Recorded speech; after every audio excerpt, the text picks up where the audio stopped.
Papa, ẹ ń súnmọ́ mi jùlọ.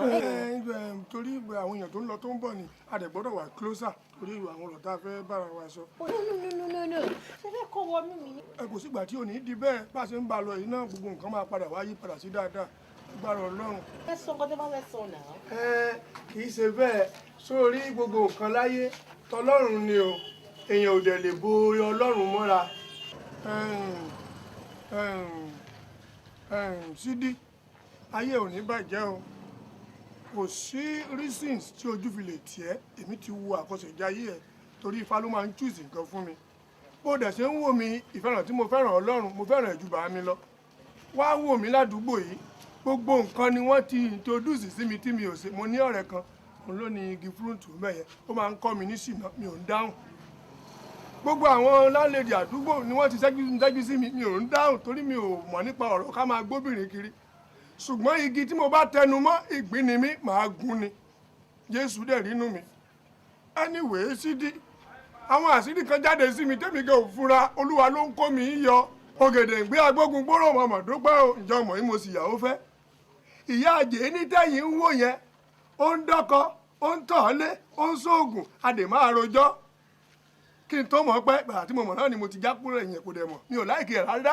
kẹ́ ẹ máa wò ìyá àjẹ́ nìyẹn o ǹjẹ́ mọ̀ pé àwọn mẹ́rin tó lóun bí mi èmi kọ́ ni mo ní Haúsá ló ní Haúsá ìkan bẹ́ẹ̀ pè ní dámbàrà mi ò mọ lórúkọ burúkú bẹ́ẹ̀ yẹn ló sọ àwọn ọmọ mi. Papa landlord ẹjọ́ ṣe lè sọ̀rọ̀ you wasting my time. Mo mọ̀ mi náà gbọ́dọ̀ gbà yín ní táìmù ṣé àwọn ibi tí mo ti ń kiri tẹ́mi náà ti ń bẹ lọ́rùn torí ọmọlẹ́yìn Jésù ni mí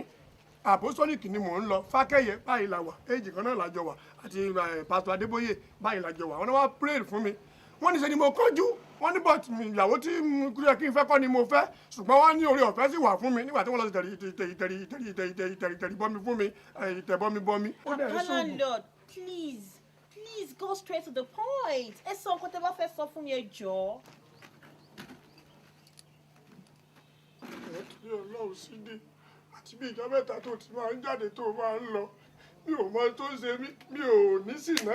mi ò kóbìnrin mi ò rí tóbìnrin rò mọ̀ látìgbà tó ti wọnú ilé mi ò ìwà ẹ bí àdàbà ni wàá lọ jẹ́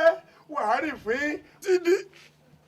Olúwa dúró tiẹ̀ Sídí. Papa ẹ má fi ẹkún pé Sídí cut sí mi ẹ̀rín ni kẹ́sì pé Sídí cut mi bẹ́ẹ̀. ẹkún yẹn wà respectful láti lè jẹ́ kó mèrò ọkàn mi kì í ṣe pé bóyá dandandandandan gbọ̀n náà but tó tọ́lọ́run bá ti sopọ̀ what God have packed together it can never be separated ìtumọ̀ ẹ̀ ni pé tọ́lọ́run bá ti sopọ̀ èmi gangan ní ọkọ̀ àárọ̀ ẹ̀ ọkọ̀ àtọ̀run wá mo ti ẹ̀ jiyàn mo bá Jésù jiyàn ìgbà tí mo ń lálàá yẹn ó ìsinsìn oníṣòwò sọ̀rọ̀ tí ó ṣe rí ni ìgbà táwọn aláàfáà tí wọ́n sọ fún mi mo ní no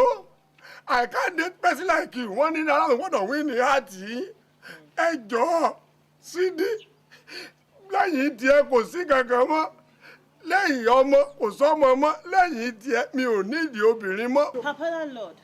tó bá jẹ́ pé ẹ nídìí àwọ̀ tẹ nídìí obìnrin ẹ lọ bá àwọn sẹ́ẹ̀tì yín náà ẹ lọ bá yóò ṣùgbọ́n tàbí ìyá níwẹ̀ àwọn ẹlẹ́jọ́ wà ní sàwáwò. àwọn yẹn ń sọmọ ìlú wa ìyá níwẹ̀ ìyá Òṣogbo ewé ìyẹn bí wọ́n kàn pa.